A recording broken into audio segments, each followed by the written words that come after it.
नमो भगवते वासुदेवाय नमः। आप सभी का आपके अपने चैनल आध्यात्मिक सागर में हार्दिक स्वागत है। आज मैं आप सभी के समक्ष ज्येष्ठ मास के महात्म्य का अध्याय 22 प्रस्तुत करने जा रही हूँ। ज्येष्ठ मास महात्म्य के प्रथम 21 अध्याय हमारे चैनल पर अपलोडेड है, आप उन्हें भी प्लेलिस्ट में जाकर सुन सकते हैं। हमारे चैनल आध्यात्मिक सागर पर श्रीमद् भगवद गीता सार के महात्म्य और अध्याय की वीडियोस भी हर दिन नियम से अपलोड होती हैं, आप उन्हें भी जरूर सुनिएगा। तो आइए शुरू करते हैं ज्येष्ठ मास महात्म्य का अध्याय 22। इस अध्याय में कुंजल का च्यवन को अपने पूर्व जीवन का वृतांत बताकर सिद्ध पुरुष के कहे हुए ज्ञान का उपदेश करना और राजा वेन का यज्ञ आदि करके विष्णु धाम में जाने का वर्णन है। भगवान श्री विष्णु कहते हैं, राजन धर्मात्मा पक्षी महाप्राज्ञ कुंजल अपने पुत्रों से यों कहकर चुप हो गया। तब वट के नीचे बैठे हुए द्विज श्रेष्ठ च्यवन ने उसे महाशुक से कहा, महात्मन आप कौन हैं जो पक्षी के रूप से धर्म का उपदेश कर रहे हैं? आप देवता, गंधर्व अथवा विद्याधर तो नहीं है। किसके शाप से आपको यह तोते की योनि प्राप्त हुई है? यह अतीन्द्रिय ज्ञान आपको किससे प्राप्त हुआ है? कुंजल बोला, सिद्ध पुरुष मैं आपको जानता हूँ। आपके कुल, उत्तम गोत्र, विद्या, तप और प्रभाव से भी परिचित हूँ तथा आप जिस उद्देश्य से पृथ्वी पर विचरण करते हैं उसका भी मुझे ज्ञान है। श्रेष्ठ व्रत का पालन करने वाले ब्राह्मण आपका स्वागत है। मैं आपकी पूछी हुई सब बातें बताऊंगा। इस पवित्र आसन पर बैठकर शीतल छाया का आश्रय लीजिए।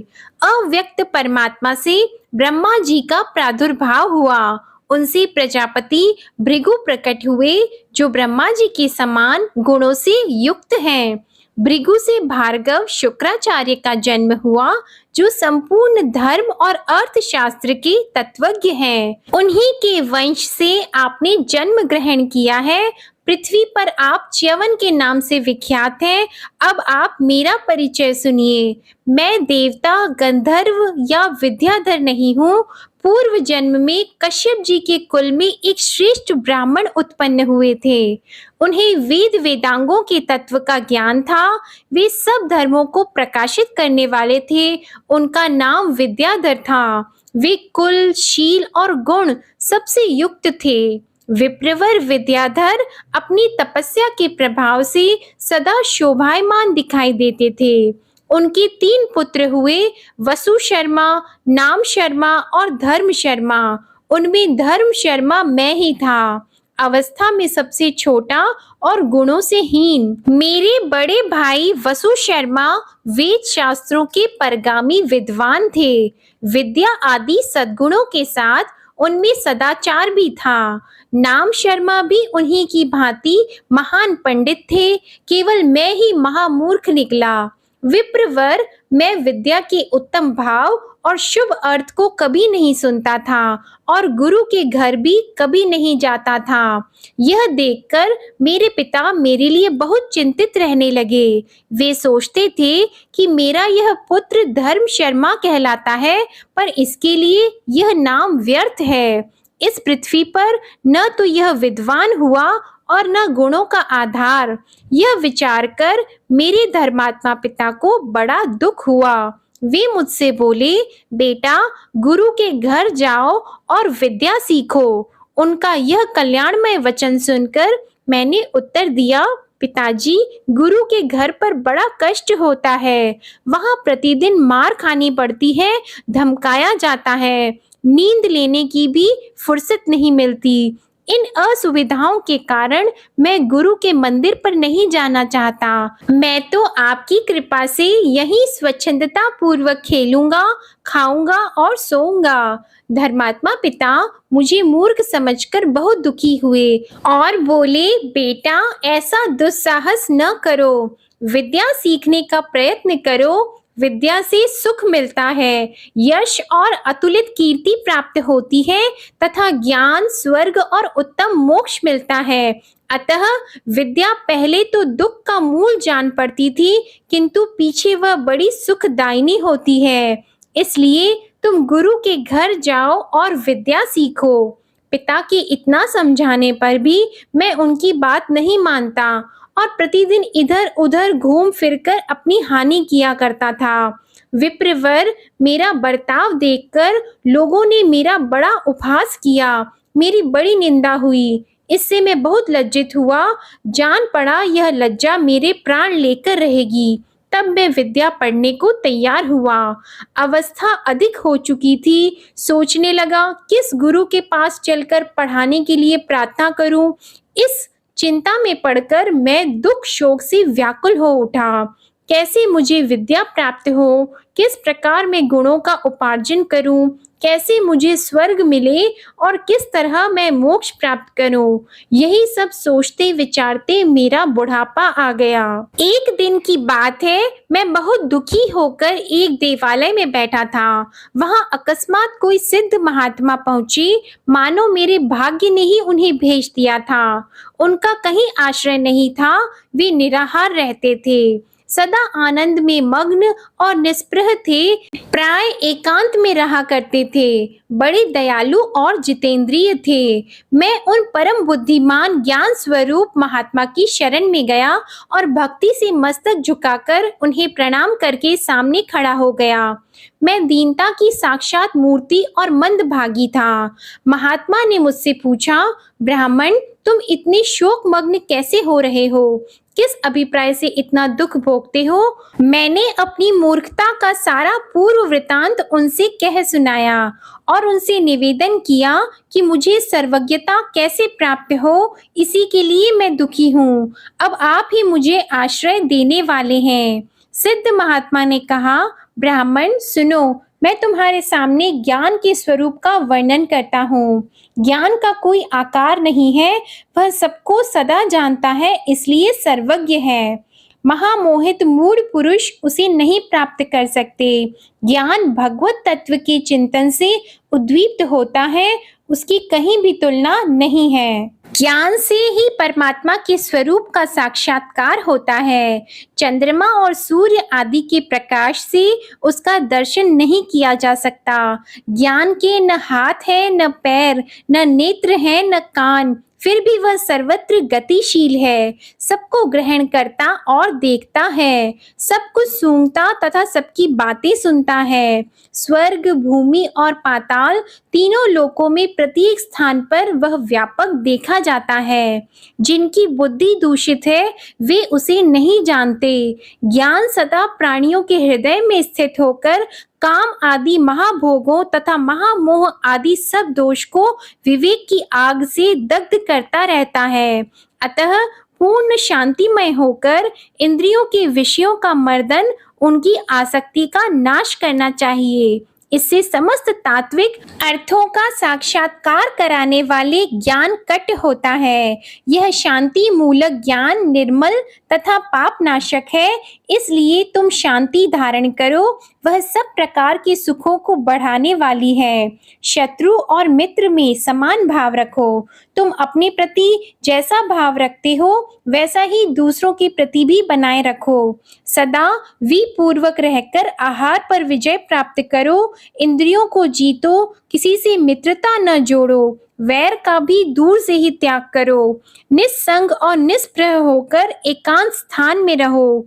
इससे तुम सबको प्रकाश देने वाले ज्ञानी सर्वदर्शी बन जाओगे। बेटा, उस स्थिति में पहुंचने पर तुम मेरी कृपा से एक ही स्थान पर बैठे बैठे तीनों लोकों में होने वाली बातों को जान लोगे, इसमें तनिक भी संदेह नहीं है। कुंजल कहता है, विप्रवर, उन सिद्ध महात्मा ने ही मेरे सामने ज्ञान का रूप प्रकाशित किया था। उनकी आज्ञा में स्थित होकर मैं पूर्वोक्त भावना का ही चिंतन करने लगा। इससे सद्गुरु की कृपा हुई, जिससे एक ही स्थान में रहकर मैं त्रिभुवन में जो कुछ हो रहा है सबको जानता हूँ। च्यवन ने पूछा, खग श्रेष्ठ, आप तो ज्ञानवानों में श्रेष्ठ हैं, फिर आपको यह तोते की योनि कैसे प्राप्त हुई? कुंजल ने कहा, ब्राह्मण, संसर्ग से पाप और संसर्ग से पुण्य भी होता है, अतः शुद्ध आचार विचार वाले कल्याणमय पुरुष को कुसंग का त्याग कर देना चाहिए। एक दिन कोई पापी व्याध एक तोते के बच्चे को बांधकर उसे बेचने के लिए आया। वह बच्चा देखने में बड़ा सुंदर और मीठी बोली बोलने वाला था। एक ब्राह्मण ने उसे खरीद लिया और मेरी प्रसन्नता के लिए उसको मुझे दे दिया। मैं प्रतिदिन ज्ञान और ध्यान में स्थित रहता था। उस समय वह तोते का बच्चा बाल स्वभाव के कारण कौतूहलवश मेरे हाथ पर आ बैठा और बोलने लगा, तात, मेरे पास आओ, बैठो, स्नान के लिए जाओ और अब देवताओं का पूजन करो। इस तरह की मीठी मीठी बातें वह मुझसे कहा करता था। उसके वाग्देववाद में पढ़कर मेरा सारा उत्तम ज्ञान चला गया। एक दिन मैं फूल और फल लाने के लिए वन में गया था। इसी बीच में एक बिलाव आकर तोते को उठा ले गया। यह दुर्घटना मुझे केवल दुख देने का कारण हुई। बिलाव उस पक्षी को मारकर खा गया। इस प्रकार उस तोते की मृत्यु सुनकर मुझे बड़ा दुख हुआ। असहाय शोक के कारण अत्यंत पीड़ा होने लगी। मैं महान मोह जाल में बंधकर उसके लिए प्रलाप करने लगा। सिद्ध महात्मा ने जिस ज्ञान का उपदेश दिया था उसकी याद जाती रही। तब तो मीठे वचन बोलने वाले उस तोते को तथा उसके ज्ञान को याद करके मैं हाँ वत्स कहकर प्रतिदिन विलाप करने लगा। इस प्रकार विलाप करता हुआ मैं शोक से अत्यंत पीड़ित हो गया। अंततः उसी दुख से मेरी मृत्यु हो गई। उसी की भावना से मोहित होकर मुझे प्राण त्यागना पड़ा। द्विज श्रेष्ठ, मृत्यु के समय मेरा जैसा भाव था, जैसी बुद्धि थी, उसी भाव और बुद्धि के अनुसार मेरा तोते की योनि में जन्म हुआ है। परंतु मुझे जो गर्भवास प्राप्त हुआ वह मेरे ज्ञान और स्मरण शक्ति को जागृत करने वाला था। गर्भ में स्वयं ही मुझे अपनी पूर्व कर्म का स्मरण हो आया। मैंने सोचा, मुझ मूर्ख अजितेंद्रिय तथा पापी ने यह क्या कर डाला। फिर गुरुदेव के अनुग्रह से मुझे उत्तम ज्ञान प्राप्त हुआ। उनके वाक्य रूपी स्वच्छ जल से मेरे शरीर के भीतर और बाहर का सारा मल धुल गया। मेरा अंतःकरण निर्मल हो गया। पूर्व जन्म में मृत्यु काल उपस्थित होने पर मैंने तोते का ही चिंतन किया और उसी की भावना से भावित होकर मैं मृत्यु को प्राप्त हुआ। यही कारण है कि मुझे पृथ्वी पर तोते के रूप में पुनः जन्म लेना पड़ा। मृत्यु के समय प्राणियों का जैसा भाव रहता है वे वैसे ही जीव के रूप में उत्पन्न होते हैं। उनका शरीर, पराक्रम, गुण और स्वरूप सब उसी की तरह होते हैं। वे भाव स्वरूप होकर ही जन्म लेते हैं। महामते, इस तोते के शरीर में मुझे अतुलित ज्ञान प्राप्त हुआ है, जिसके प्रभाव से मैं भूत, भविष्य और वर्तमान तीनों कालों को प्रत्यक्ष देखता हूँ। यहाँ रहकर भी उसी ज्ञान के प्रभाव से मुझे सब कुछ ज्ञात हो जाता है। विप्रवर, संसार में भटकने वाले मनुष्यों को तारने के लिए गुरु के समान बंधन नाशक तीर्थ दूसरा कोई नहीं है।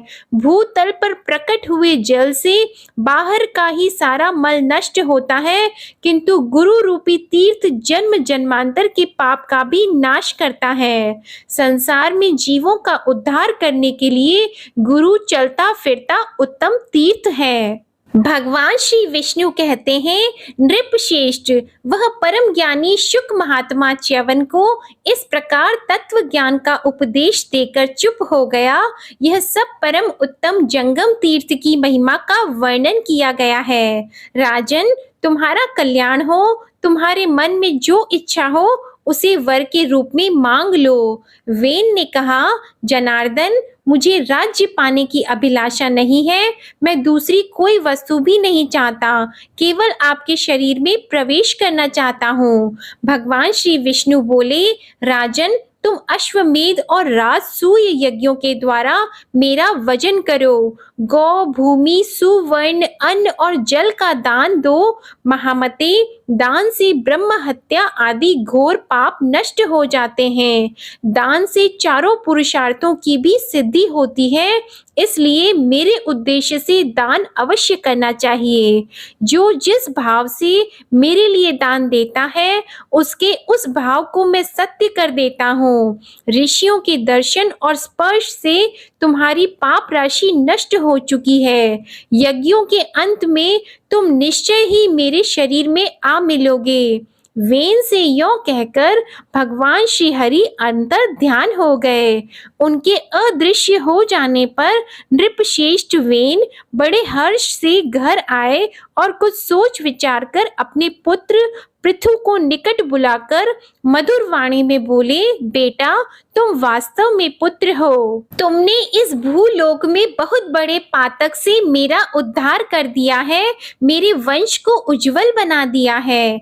मैंने अपने दोषों से इस कुल का नाश कर दिया था, किंतु तुमने फिर इसे चमका दिया है। अब मैं अश्वमेध यज्ञ के द्वारा भगवान का यजन करूंगा और नाना प्रकार के दान दूंगा। फिर भगवान विष्णु की कृपा से उनके उत्तम धाम को जाऊंगा। अतः महाभाग, अब तुम यज्ञ की उत्तम सामग्रियों को जुटाओ और वेदों के परगामी विद्वान ब्राह्मणों को निमंत्रित करो। सूत जी कहते हैं, वेन की आज्ञा पाकर परम धर्मात्मा राजकुमार पृथु ने नाना प्रकार की पवित्र सामग्रियां एकत्रित की तथा नाना देशों में उत्पन्न हुए समस्त ब्राह्मणों को निमंत्रित किया। तदंतर राजा वेन ने अश्वमेध यज्ञ किया और ब्राह्मणों को अनेक प्रकार के दान दिए। इसके बाद वे भगवान विष्णु के धाम को चले गए। महर्षियों, इस प्रकार मैंने आप लोगों से राजा पृथु के समस्त चरित्र का वर्णन किया। यह सब पापों की शांति और संपूर्ण दुखों का विनाश करने वाला है। धर्मात्मा राजा पृथु ने इस प्रकार पृथ्वी का राज्य किया और तीनों लोकों सहित भूमंडल की रक्षा की। उन्होंने पुण्य धर्ममय कर्मों के द्वारा समस्त प्रजा का मनोरंजन किया। आज की कथा समाप्त हुई। बोलो भगवान विष्णु और माता लक्ष्मी की जय। ओम नमो भगवते वासुदेवाय नमः। आप सभी पर भगवान विष्णु और माता लक्ष्मी की कृपा सदा बनी रहे। आशा करती हूँ आप सभी को ज्येष्ठ मास महात्म्य की कथा में आनंद आ रहा होगा। हमारे चैनल आध्यात्मिक सागर पर श्रीमद् भगवद गीता सार की महात्म्य और अध्याय की वीडियोस भी नियम से अपलोड होती हैं, आप उन्हें भी जरूर सुनिएगा। हमारे चैनल को अगर अभी तक सब्सक्राइब नहीं किया है तो चैनल को सब्सक्राइब कर लें और बेल आइकन भी दबाएं। धन्यवाद।